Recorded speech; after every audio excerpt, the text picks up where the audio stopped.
안녕하세요. 학점은행제 에듀트렌드 학습설계팀입니다. 오늘 저희 학습설계팀에서는 산업안전기사, 산업안전산업기사, 응시자격요건, 학점은행제로 갖추기 알아보고자 합니다. 응시자격요건이 되지 않아서 시험 응시를 포기하신 분들 많으실 텐데요. 이제 막 산업안전시험을 알아보시는 분들도 많으실 것 같아서 응시자격 해결 알아보기 전에 그보다 중요한 시험 접수 일정부터 알아보겠습니다. 우선 시험은 필기시험과 실기시험으로 나뉘는 것 알고 계시죠?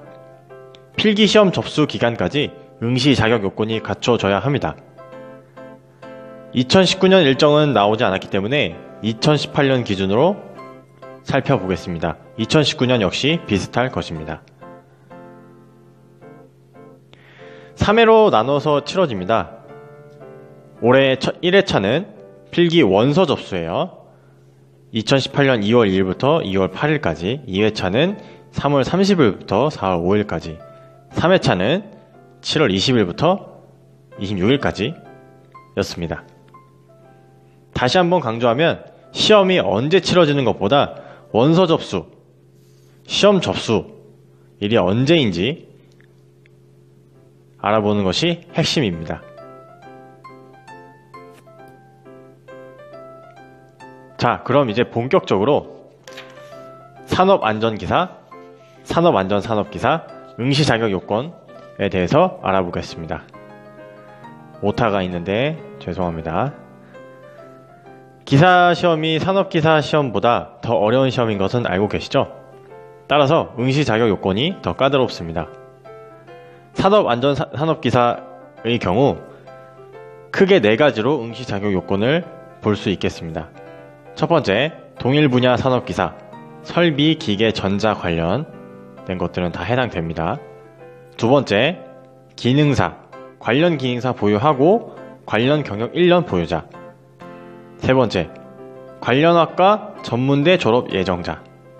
마지막, 관련 경력 2년 보유자. 이 중에 하나만 해당되면 시험 볼 수 있습니다. 다음은 산업안전기사 응시자격요건입니다. 역시 4가지 중에 하나만 해당되면 되겠습니다.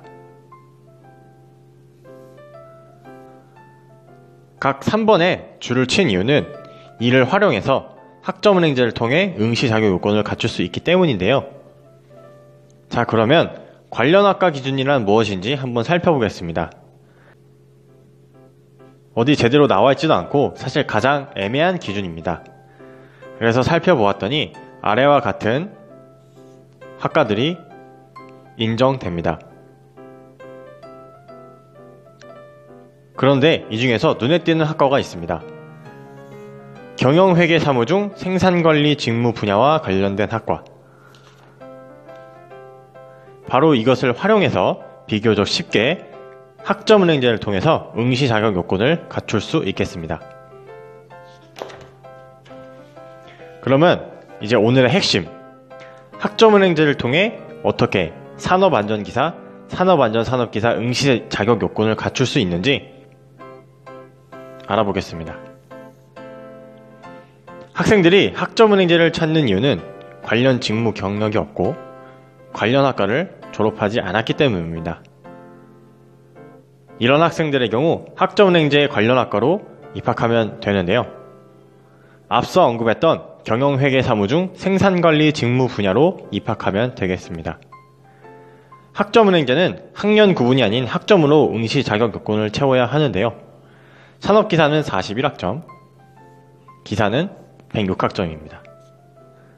쉽게 설명하면 학점은행제 관련 학과 입학해서 41학점 이상 채우면 산업안전산업기사, 106학점 이상 채우면 산업안전기사 시험 볼 수 있습니다.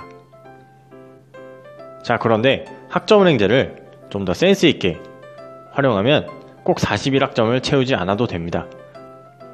대학 중퇴자나 전문대 졸업자의 경우는 학점은행제로 학점을 일부 가져올 수 있습니다.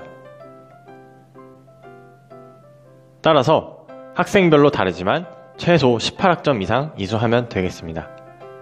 대졸자의 경우는 오히려 학점을 가져올 수 없는데요. 그럼에도 불구하고 학점은행 제도를 활용하면 산업기사는 36학점, 기사는 48학점만 채우면 되겠습니다.